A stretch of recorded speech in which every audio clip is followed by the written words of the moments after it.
Hey everybody, Dan and Jordan here with Constantly Brawn. We're back at it. Woohoo! We are here to take on the pundits. In today's video, we'll recap the weekend's action and look ahead to game week 4 after the international break. Yeah, there is no EPL this weekend, so we have a little bit of a break. Yeah, I never liked the international break, especially so early. Yeah, Pochettino was saying that he was not a fan. I don't think many are. It's too early, man. You gotta, your team. You're just starting to gel, and then bam, break. And then you go, and it's weird because then you go and you become teammates with all the players you were just playing against like a week ago. Yeah. And then, all right, go back to your other team. It is what it is. So let's get right to the game week 3 action. Let's start with your Spurs since they had the morning kickoff. So the closest thing we saw to a high press, and that's what every pundit said. Oh, there's going to be high press versus high press. Oh, Pochettino's high press is different from the Liverpool press. But to me, the closest thing we got from a press was when Ali and Firmino were kind of pressing onto each other. To me, it was kind of a lackluster game on both sides. I saw there was effort on both ends. I mean, Lallana, I think, ran the most so far out of any player this year. But at the same time, both teams were missing chances. Both teams were having difficulty producing that final ball. And both teams had big saves from their goalie. I was really impressed with Vorm. He was definitely man of the match for me. Yeah, he played fantastic. He's really stepped up since Lloris got injured. The unfortunate thing with him is he's always been a good goalie, and he's even said it. That it's tough to be a goalie here when you have Hugo in front of you. Hugo's a freak. He's got reflexes like no goalie I've seen. Arguably top 5 in the world, and has leadership skills. So Vorm is kind of part of me feels maybe he could do better getting first-team reps somewhere else. I love having him as a backup. I just feel bad for him. I think he's really good. And other teams, yeah, and he definitely would start at a lot of different clubs around the world, really. Yeah, and it would help him internationally. But the one thing is, I guess, from being under Hugo, I've seen a lot of improvements from him. He looked really good against Liverpool, where some games like last year against Manchester United, I thought he was lacking a little bit. I was really impressed. He outrun Mane. Like, Mane's really fast, one of the fastest. Those were actually some key saves. He got it off his line really quick. That was well played. Part of me thought this game could have been at one point 4-0. Yeah, Liverpool started off really well, and then Coutinho kind of missed a sitter early on with a big save, but another good save by Vorm. That was with his feet. He missed that. I thought the offsides call was a bad call personally. I know I'm a Spurs fan, but I really thought that Mane scored. I was watching going, God damn it. But you know what? Guess the refs this time were on our side a little bit. But ref was bad for most of the game. I guess I'm happy we're still undefeated, but at the same time, your main stars Kane, Ali, and Eriksen are not stepping up. Lamela started off well, but he's kind of tailed off too. The defense looks solid, and that's always what you need first. Is you need that defense to be solid. We're seeing kind of the opposite with Liverpool so far. Except for this game, they're actually only the first game of the season where their attack was solid, but their defense looks lackluster. Spurs, their defense looks great, but they're just not producing in that final third where they need to score. Again, I think when Moussa Dembele comes back in, who I think is one of the best box-to-box players in the world, Dan will disagree with me and say he's overrated, but I think he's still one of the best. But he's one of the best, if not the best player on Spurs last year. He is so good at what he does, being that box-to-box player who could defend and also be creative. So many chances are created from him. He's unbelievable with what he does, his energy, his athleticism, his physicality, and I really think they're missing that. But we only have one more game left without him. And they started off slow last year. I think the difference, though, is this year they have the expectations that they didn't have last year. So that slow start didn't really affect them. I think if they keep continuing like this, then it might get bad before it gets better. Dembele was also hurt at the beginning of last year. Coincidence? I don't We'll know. find out soon enough. Let's go to your rainy, crazy game. Crazy. I mean, I think the rain kind of threw a blanket over our predictions there. What a game that was, though. Yeah, you never know with the rain, especially as bad as it was, what's going to happen.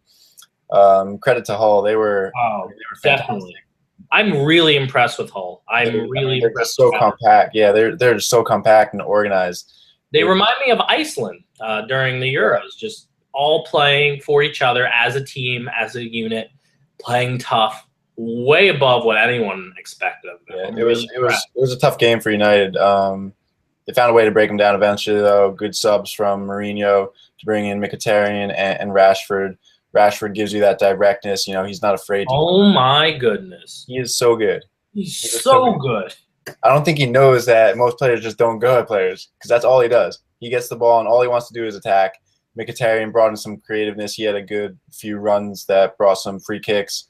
And Rooney, for as he was all game, he beat his man well on the line and then sent in a great cross for Rashford where, he got himself into the right position and took it home. Fergie time, Fergie time could be back. It's a good sign for us at least. For the other teams, not so much. It's a little ominous, the victory there.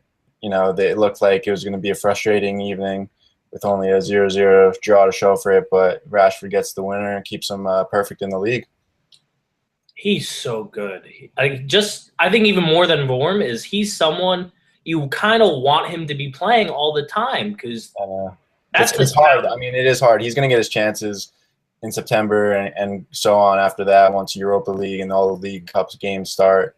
But I mean, it's hard to ignore him. He does what he needs to do, and he's kept his head down. Credit to him. He's kept his head down.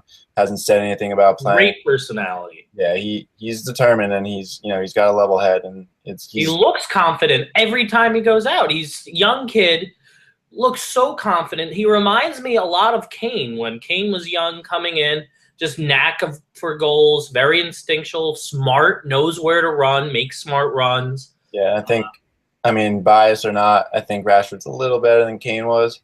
I agree. I agree. I think Rashford it's tough because he's playing on a bigger stage, arguably. Yeah. At the same time, I think Kane had a better squad when Rashford started, a better coach. And at the same time, Rashford was tailored to Kane to do well. Yeah, I agree. Showed up when we were, at your darkest hours. Exactly, and now he's still doing it. He Van Gaal's job for several months. Single-handedly, in my opinion. Yeah. He has the pace that Kane doesn't have. Kane looks really slow so far, but Kane's not a slow player. But Rashford just has that pace and athleticism. Sometimes when you see Kane running, you're like, oh gosh. Or just like, I don't know, he's not the most athletic, but yeah, he looks sometimes a little like labored in his run, but he's still quick. Yeah, I love Kane. I have his jersey on again. He's probably one of, if not my favorite player. Rashford's just unbelievable. He's a good one for now and the future. I'm excited to see what he can do going forward. Yeah. Okay. So we were both wrong on those predictions. I mean, we got the United game result right, but we were both wrong on Liverpool. We had a winner. It was a draw, which we should have known it would be a draw. It's been a draw now 3 times in a row. Yeah, we should have got that one. But as for the rest of them, we won't go into detail, but I got 8 right. Jordan got 7. So that means I beat him again. It's 3 for me. Good luck. But the main thing is we're going against the pundits. And on NBC Sports, their man had only 6 right. So we both won. And isn't that the most important thing? It is. And the important thing about it is it puts a lot of pressure on us. So when we give you predictions, our predictions better be perfect because we want to be right 10 out of 10. We do. I think we'll get one of these weeks. We'll get a perfect score. It's a little harder for us. The NBC and ESPN, they have all this access that we don't really have to the teams and information going on. But it's a good first one to get under our belt to beat them. So hopefully we'll continue. At the same time, we don't have coaches or anyone whispering in our ears, like swaying us. We go with our hearts, and we go very objectively most of the time. Most of the time. with that in mind, let's take a look at game week 4. You know, it's going to be in 2 weeks, the international break coming up, so our predictions could change from now to then, and probably will with, you know, transfer window still open.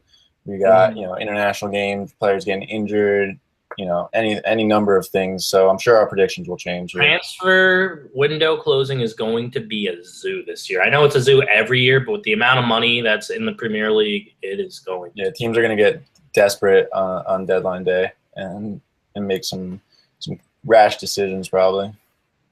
Rashford decisions. That would be a good decision. Yeah.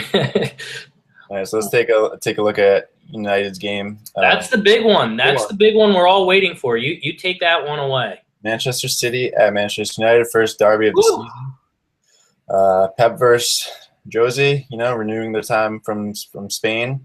It's easily the biggest game, I think, so far this season, not just for the teams, but for the league itself. I think in the club world, it's the biggest game of this new 16-17 season. Yeah, it's hard to argue with that, especially with like the history these two managers have with each other and the recent history of the Manchester clubs and how they're both starting. You know, they're both two of the three undefeated and perfect win so far. So star power on both of these teams. It's a lot of changes. It's going to be a good game. I think Aguero either could be suspended or even injured. I think he's suspended. As usual. He should be suspended. I think he's suspended. Yeah. Well, we'll see if he is. Fellaini, though, could be a big loss. He may be out with a back injury. But I still think United have better depth than City right now. I mean, you saw Mkhitaryan came in and Rashford came in. Those are some scary players. And they're coming in late to the game to change the game, which they did. And I think City versus City's more banged up, to be fair. Who? City's more banged up. It's debatable. I mean, who's injured besides Aguero? The guy they got from Dortmund. He hasn't played yet, so it doesn't really count. I know, but that's another player. If he's not an injured player, he's not going to play in the beginning, so that's on you. Whatever. We have better depth, I think. I think it's going to be a tight game either way. Company, we forgot. Who? Company. Yeah. Again, he hasn't played yet, so it's like you got to get on with it. It's not part of their season so far. Just saying there's some injuries on City, which there usually are because City players like to get hurt. Sorry. I see it a 2-1 win, I think. I think United pull it out even without Fellaini. I think Schneiderlin and Herrera come in, give you a little more mobility against City's midfield, which could be huge. And then again, with the depth that United have, I see them pulling this one out in a tight game, but getting the win. Very quickly, Aguero is out. I see it as a 1-0 United win. It's going to be a close game. I think it's going to be very conservative, a big feeling out process for both teams, both managers as well. If Aguero plays 1-1, again, I think it's just going to be a draw. I think both teams may just go at it, kind of feel each other out. Maybe at some point, both teams will go for a win, but then I think it's going to go to just try to get a draw. Also, we're going to have the EPL debut, probably a Bravo, so that should be interesting as well. Yeah, City have given up goals in every game so far, so I think late on you throw in Rashford and he's going to score for you. Okay. It's my luck. So that's the game of the weekend, easily. Could be game of the year so far. So far, definitely. Let's go to probably the exact opposite type of game going to be played, which is Tottenham at Stoke. Neither team is playing well. Tottenham isn't having a bad start, though. Better than last year. Started slow last year. Again, what we said, without Dembele, they are lacking that creativity, that link from defense to offense. Again, I think Spurs will win this game because I don't really like Stoke City so far this year. I know they're linked with a number of players, but they're not looking good offensively, really. No, they're not. And they're usually kind of compact defensively, and they haven't looked that good yet. Yeah. And maybe it'll change, over having 2 weeks to get to play together. But I see a Tottenham win too, going The one thing about Tottenham that scares me a little bit right now is that we're losing a lot of attacking players. Chadley's a good player. We may lose Son. I know Son didn't have the impact that we all thought he would, but there's no immediate replacements coming in. Maybe Isco, please Isco, but that's probably not going to happen. So if we're losing all these players, we may even lose Mason. There's not a lot of cover for these guys who look tired already, don't look in form yet. So it scares me for Champions League coming up, for the League Cup, for the whole season. So that is one concern. I think when the games start coming, though, everyone's going to start, picking up more match fitness and start playing better. I wouldn't worry. I agree. I just think we need a couple more players, especially now since we're selling.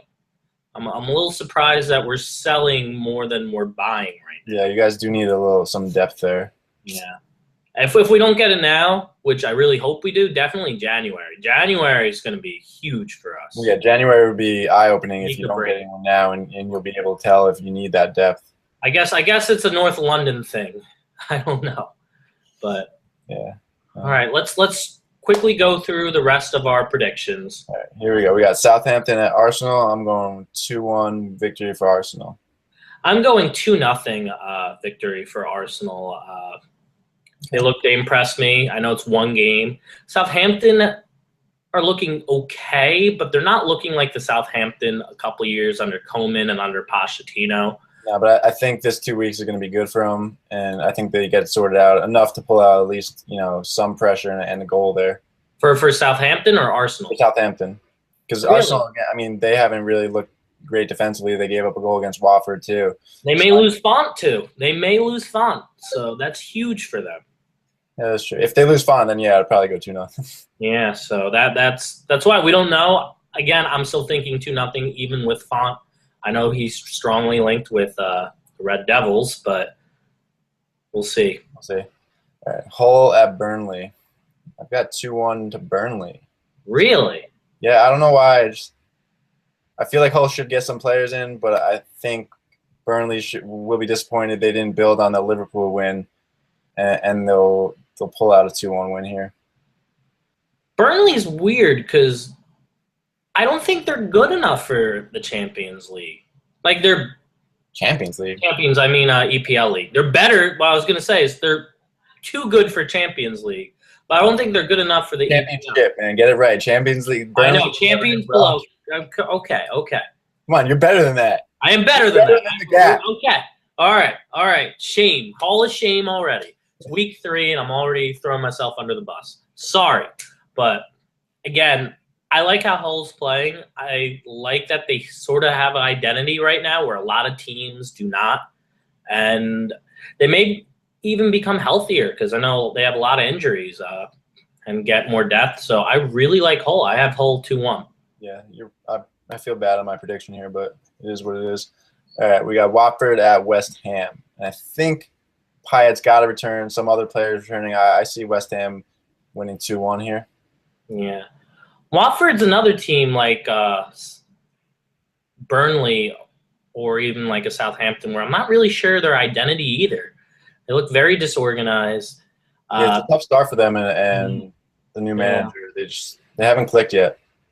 I know last year they bought a lot of players in. I think they're doing the same thing this year. New coach. It's just a lot of changes. And a lot of times change isn't always good. So, again, I like West Ham, especially if Pyatt comes back and is half the player he was last year. I really like West Ham's chances. So I have 2-1 West Ham. Same thing. Cool.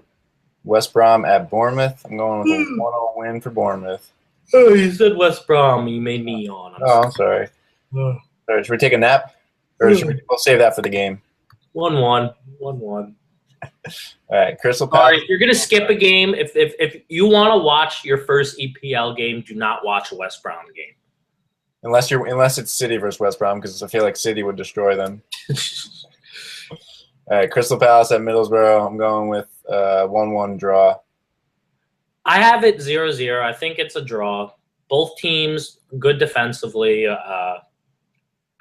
Part of me wants to say Middlesbrough, but I really think it's They just have that feeling about them. They're they undefeated. do, right? They're undefeated. They do. I like them too. Just like Hull, I like how they're playing. I think Middlesbrough, though, unlike Hull, where like Hull, they're just playing tough. I think Middlesbrough has talent.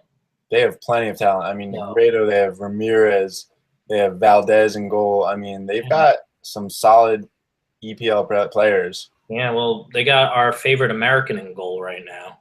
How is he still in the league? I don't know how he's still playing in generals. All right. All right, let's go to Leicester and Liverpool. These are always a classic, but I think not classic. I'm going Liverpool 2-1. Liverpool's always played Leicester well. I just think they match up well offensively against Leicester. With Leicester, they use a lot of their speed, and I think Liverpool can match up again well because they have such organization up front.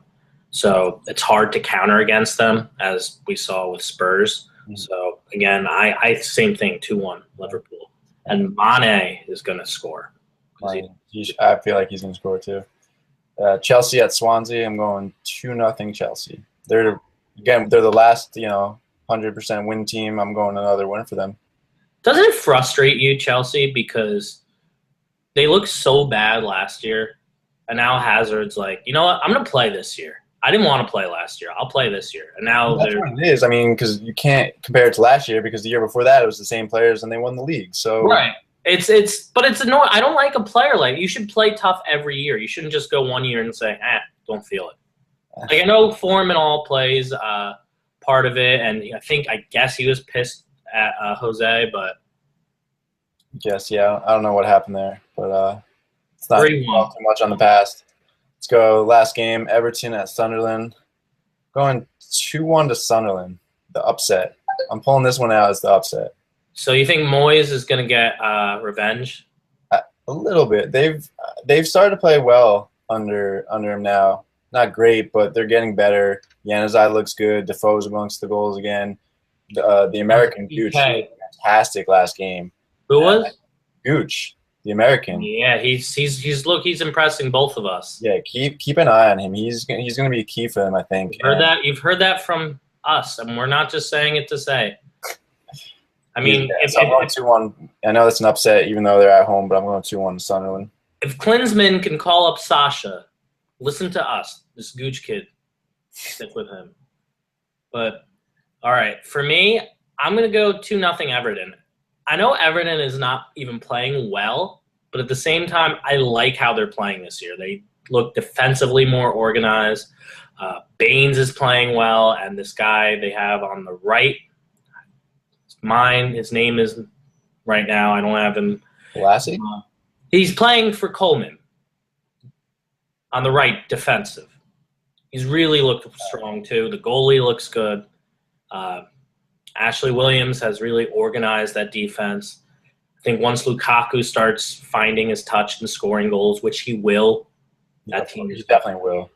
And that could be this game. I'm hoping it's not for prediction's sake. So I have a 2-0. 2-0. All right. So that's game week 4. I'm sure that'll change within the next 2 weeks. But let's quickly run through some of Jordan's fantasy tips. All right. We're going very quick because this is a tough week, and this is what the advice is. Be patient this week with your transfers. You have the international break, so players may get injured. Players may pick up a knock, and you don't want to pick up a player who picks up a knock. At the same time, you may see a player really impress and bring that form to next week. Also, we have the transfer window closing, so a lot of names are going to be moving around. So you want to stay tight so you don't lose a -4 or, like some people, even a -8 or -12. Really be patient. Especially with those injuries, those transfers could rack up real quick. Really be patient. See what happens, and when the dust settles, go make your move. Solid advice from the Jobinator. All right, guys, that does it for another episode. Thanks for watching. Remember, if you liked it, click the like button, subscribe, comment. Let us know anything you want to see. We'll be back in a couple of weeks. Enjoy the international break. Yeah, enjoy these matchups. See ya.